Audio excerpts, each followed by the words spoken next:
Let's get the dates right. Saturday, September 10th. That's this Saturday. 10:30 reception. 11 o'clock the lecture from our next guest. It is free and open to the public. However, registration is required. Ross King is the author of the book Mad Enchantment: Claude Monet and the Paintings of the Water Lilies. Good morning, Ross. Good morning.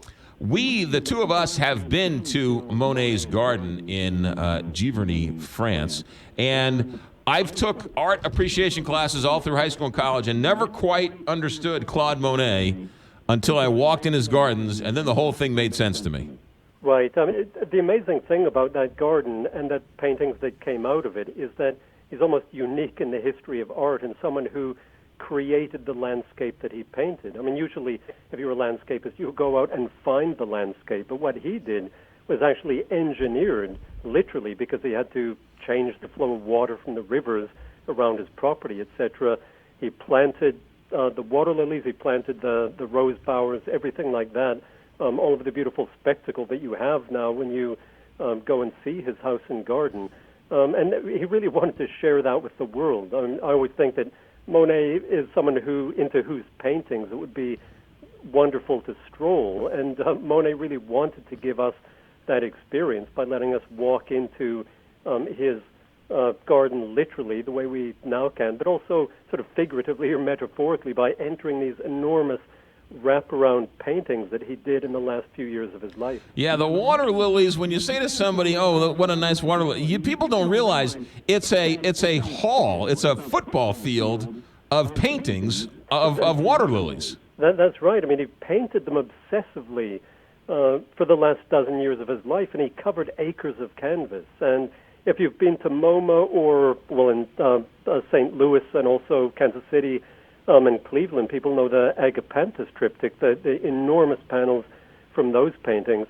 But these weren't the 3-foot wide by 3-foot high paintings that you usually think of when you think of an Impressionist painting. These were 6.5 feet high by 14 feet wide, and often he would put them together in compositions, as in Paris at the Orangerie, where they're about 20 or 30 or even 40 feet across.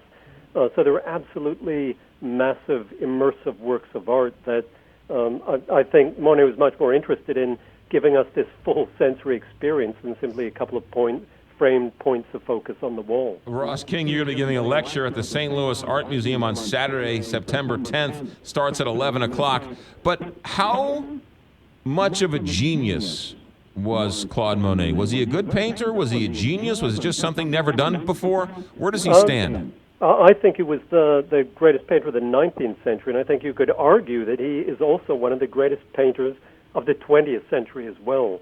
The body of work that he created between the 1860s, when he first began painting, was involved in the what became the Impressionist movement through the 1920s. I mean, that's a huge span, and he was incredibly productive in that time, painted in many different styles, many different sizes.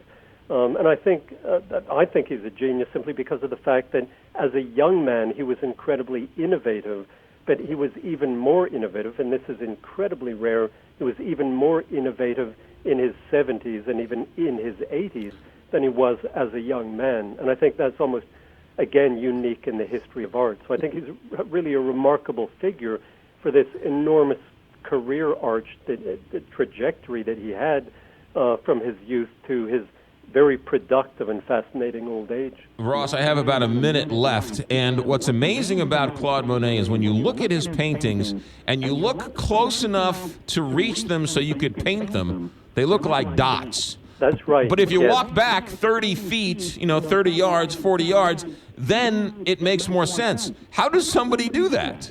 Well, that's one of the great mysteries. I think he couldn't even explain it. Interviewers in the last few years of his life would come to him wanting to know what his secret was. And they all thought that he was being coy and he didn't want to give away any trade secrets because he would say, I just paint, I don't know how I do it. But I think in some ways maybe he was actually being truthful, that he was very intuitive as a painter. He was not an intellectual painter like perhaps Matisse and Picasso were.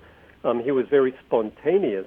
And so I think he just he was said to have had the greatest eye in the history of painting. Really? Paul Cézanne, his friend, said about him, Monet is only an eye, but my God, what an eye. Ross King, I got to let you there. Go. Saturday, September 10th, St. Louis Art Museum, 314-655-5335 for a lecture and a reading on Monet. Ross King, thank you very much. 858 KTRS.